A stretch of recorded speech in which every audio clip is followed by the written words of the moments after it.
আমরা বাঙালিরা বেড়াতে খুব ভালোবাসি। বছরের বিভিন্ন সময় আমরা বিভিন্ন জায়গায় বেরিয়ে পড়ি, আর শীতকাল হলে তাহলে তার কথাই নেই। এবারে চললাম উত্তর ভারত, আগ্রা, মথুরা, বৃন্দাবন, হরিদ্বার, ঋষিকেশ। মোট 11 রাত্রি 12 দিনের প্ল্যান আমাদের।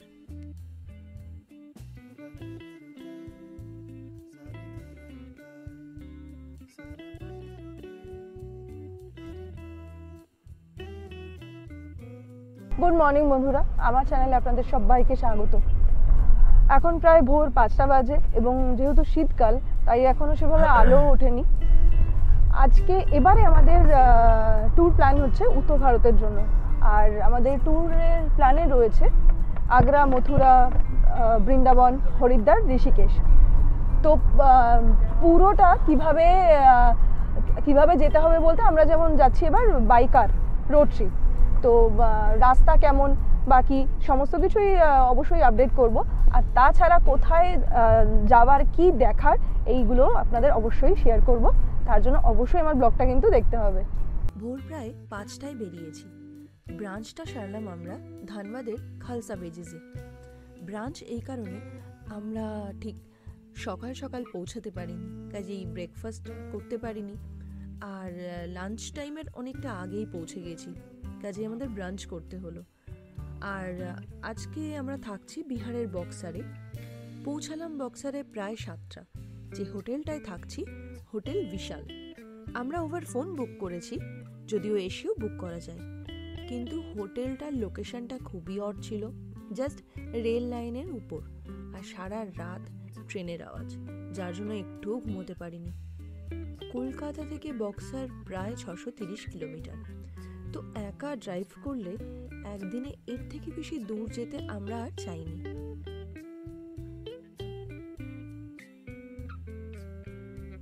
বক্সার থেকে বেরিয়ে গঙ্গা পার হওয়ার আগেই মানাস সুইটস, এখানেই আমরা ধোসা খেয়ে ব্রেকফাস্ট সেরে নিলাম। যখন বেরোলাম প্রায় 8:30, আর ধরে নিলাম পূর্বাঞ্চল এক্সপ্রেসওয়ে। ট্যুরের দ্বিতীয় দিনে প্রায় ভোর 6:30টায় বেরোলাম আমরা আগ্রার উদ্দেশ্যে। এখানে কিন্তু 6টাতেও বেশ অন্ধকার। আমাদের আবার টায়ার পাংচার হয়ে গিয়েছিল, যা সারাতে প্রায় 8টা হয়ে গেল। বক্সার বা বেনারস দুদিক থেকেই পূর্বাঞ্চল এক্সপ্রেসওয়ে ধরা যায়, কিন্তু যেহেতু বক্সার থেকে এই এক্সপ্রেসওয়েতে আসতে সময়টা কম লাগে, তাই আমরা বক্সারে থাকারই প্ল্যান করেছিলাম। পূর্বাঞ্চল এক্সপ্রেসওয়ে প্রায় 340 কিলোমিটার লম্বা।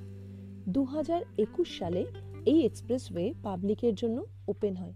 প্রায় 9টা ডিস্ট্রিক্টের ওপর দিয়ে এই এক্সপ্রেসওয়ে গেছে, আর এখানে টোল 685 টাকা, 685 রুপিস। এখানে 3.2 কিলোমিটার লং এয়ার স্ট্রিপ আছে, যা ফ্লাইটের এমার্জেন্সি ল্যান্ডিংয়ের জন্য বানানো হয়েছে। রাস্তাটা সত্যিই খুব সুন্দর।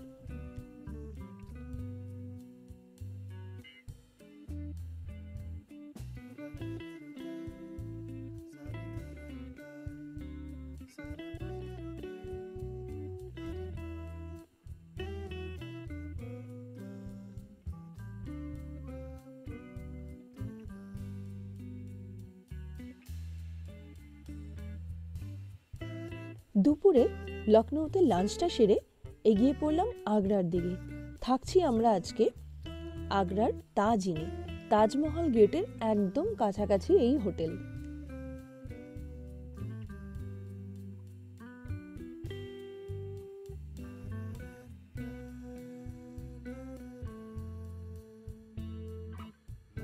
আগ্রা পৌঁছালাম প্রায় বিকেল 5:30টা।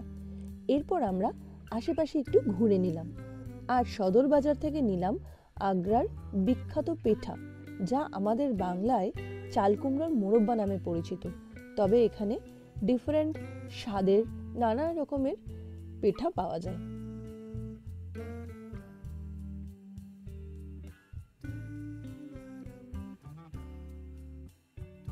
সকাল সকাল খুবই কুয়াশা।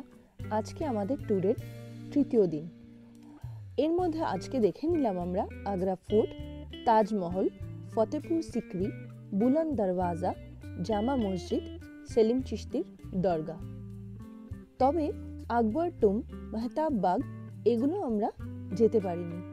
কারণ আমাদের আজকেই বিকেলেই মথুরার জন্য আবার বেরিয়ে পড়তে হবে।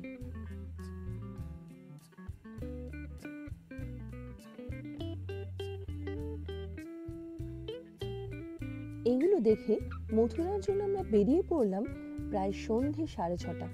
রাস্তায় অসম্ভব কুয়াশা, সেই কুয়াশার মধ্যে দিয়ে মথুরায় পৌঁছালাম প্রায় 7:45। মথুরায় আমরা থাকছি গণপতি প্যালেস। আজকে আমাদের ট্যুরের 4th ডে। ভোর 6টায় বেরিয়ে পড়লাম মথুরা ঘুরতে। প্রথমেই গেলাম কৃষ্ণের জন্মভূমি। যতটা সকাল সকাল যাওয়া যায় ততটাই ফাঁকা পাওয়া যায়। ভেতরে কিন্তু মোবাইল একদম নিয়ে যাওয়া মানা, জমা রেখে মোবাইল তবেই ঢোকা যায়। এখান থেকে কচুরি খেয়ে বেরিয়ে পড়লাম কংসের মহল দেখতে, কনস্কা কিলা। তারপরে দেখলাম বিশ্রাম ঘাট। কনস্কা কিলা বা কংসের কেল্লা, এর সামনে যমুনার যে ঘাট, সেখান থেকে নৌকা ছাড়ে। নৌকায় করে আমরা দেখে নিলাম বাসুদেব ঘাট, দুর্বাসা মুনির মন্দির। 10টায় দ্বারকাধীশ মন্দির খোলে। এরপর দেখে নিলাম দ্বারকাধীশ মন্দির এবং তারপরে আমরা চললাম গোকুল ভ্রমণে।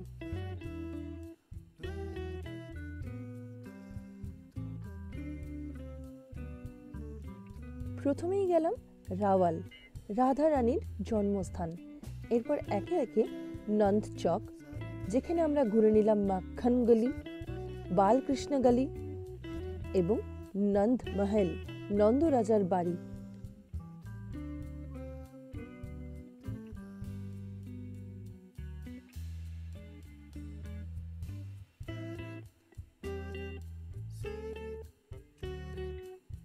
এরপর এই গোকুলেই যমুনাজির কচৌরি খেয়ে দেখে নিলাম ব্রহ্মানন্দ ঘাট, চিন্তাহরণ মহাদেব, চিন্তাহরণ ঘাট, উখল বন্ধন, 84 খম্বা।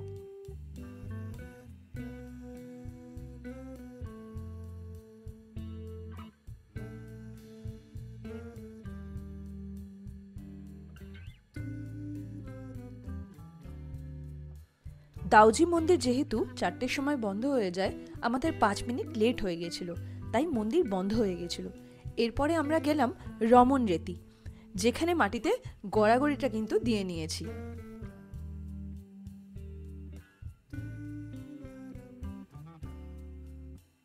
সর্বশেষে ব্রিজবাসী থেকে নিয়ে নিলাম মথুরার বিখ্যাত পেড়া।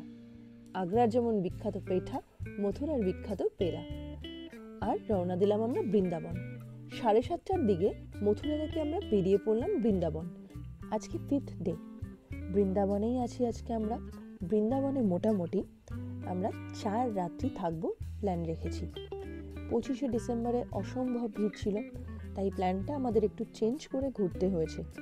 যেমন প্রথম দিন চলে গেলাম সকালবেলায় কাত্যায়নী মন্দির, 51 শক্তিপীঠের অন্যতম পীঠ। এরপরে গেলাম ভান্ডিরবন, বংশীবট এবং সুদামা কুটির। দুপুরে লাঞ্চ করে 3টের দিকে চলে গেলাম নিধুবন এবং এরপরে সন্ধ্যের দিকে প্রেম মন্দির আর আমাদের হোটেলের কাছেই ইস্কন মন্দির।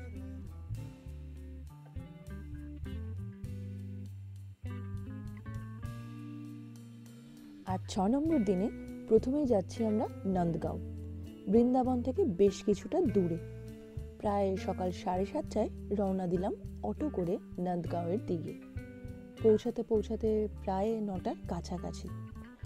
এরপরে ঘুরে নিলাম কীর্তি দেবীর মন্দির এবং তারপর আমরা গেলাম বারসানা।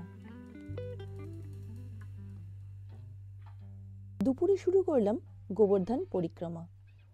না, হেঁটে আমরা যাইনি, আমরা পরিক্রমাটা করেছিলাম অটোতে এবং তারপরে কিছুটা টোটোতে। এখানেও 2 ধরনের পরিক্রমা হয়, সেগুলো আমি আমার যে গোবর্ধন পরিক্রমার উপরে যে ভিডিওটা, সেখানে বলবো। একটা হচ্ছে বড় পরিক্রমা, একটা হচ্ছে ছোট পরিক্রমা। আমরা মোটামুটি এই পরিক্রমাতে রেখেছিলাম মানসী গঙ্গা, পুচরি কি লটা, রাধাকুণ্ড, শ্যামকুণ্ড, কুসুম সরোবর, গিরিরাজ দর্শন, জাতিপুরা, দানঘাটি মন্দির। 7 নম্বর দিনে সকাল সকাল চলে এলাম বাকে বিহারীজির মন্দির। এরপরে রাধা বল্লভজির মন্দির। অবশ্যই যাবেন রাধা রমন জিউর মন্দির। সকালে আমরা ভিড়ে গিয়ে উঠতে পারিনি, আর বিকালে 5:30টার সময় খোলে। আমরা যেহেতু একটু আগে পৌঁছেছিলাম এবং তখন বন্ধ ছিল আর টাইট স্কেডিউল হওয়ার জন্যে এরপরে আর আমরা গিয়ে উঠতে পারিনি, কিন্তু অবশ্যই যাবেন রাধা রমনজির মন্দির।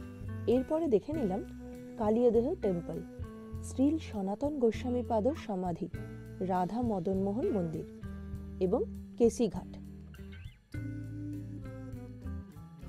বিকেলের দিকে আবার বেরোলাম, 4টের দিকে ঘুরে নিলাম রঙ্গনাথ টেম্পল, গোপেশ্বর মহাদেব, ব্রহ্মাকুণ্ড, শ্রী রাধা গোপাল মন্দির।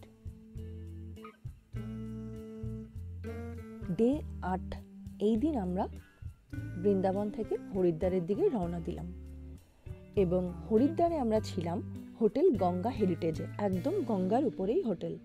পৌঁছালাম দুপুরের দিকে, লাঞ্চ করে চলে গেলাম গঙ্গার ঘাটে, কারণ আমাদের পৌঁছাতে পৌঁছাতে প্রায় 2টো হয়েছিল এবং লাঞ্চ সারতে সারতে প্রায় 4টে। তারপরে আমরা 4:30টার দিকে গঙ্গার ঘাটে পৌঁছে গেলাম আরতি দর্শন করতে, আর সন্ধ্যেতে একটু হরিদ্বার মার্কেট ঘুরে নিলাম।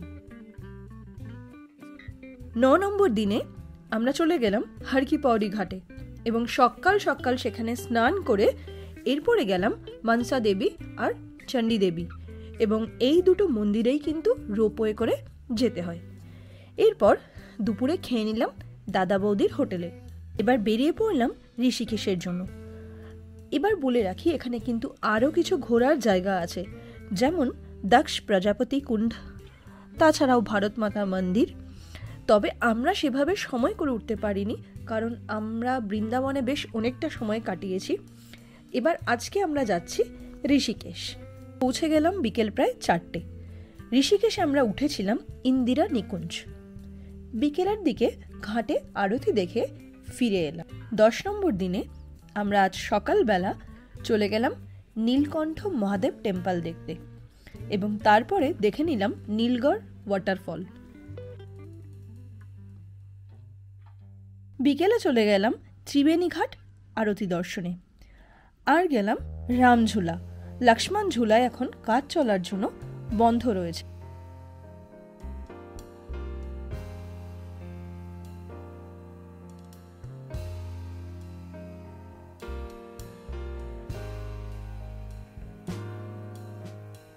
দেখে নিলাম পরমার্থ নিকেতন আর জানকী সেতু।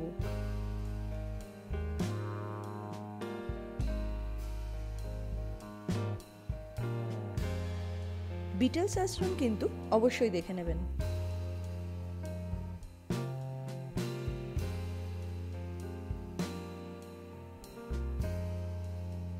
আর রাত্রিবেলা ডিনার নিয়ে নিলাম ঋষিকেশের ফেমাস চটি বাবা থেকে।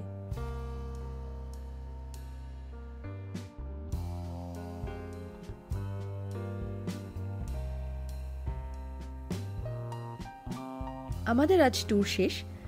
11 নম্বর দিন আজ আমরা বেরিয়ে পড়লাম কলকাতার উদ্দেশ্যে। আজ আমরা থাকছি বক্সারে। বেসিক্যালি আমাদের কোনো হোটেল আগে থেকে বুক ছিল না, কারণ আমরা ঠিক করেছিলাম ঠিক যতটা যেতে পারবো সেখানে গিয়েই আমরা থাকবো এবং সেখানেই অন স্পট হোটেল বুক করব।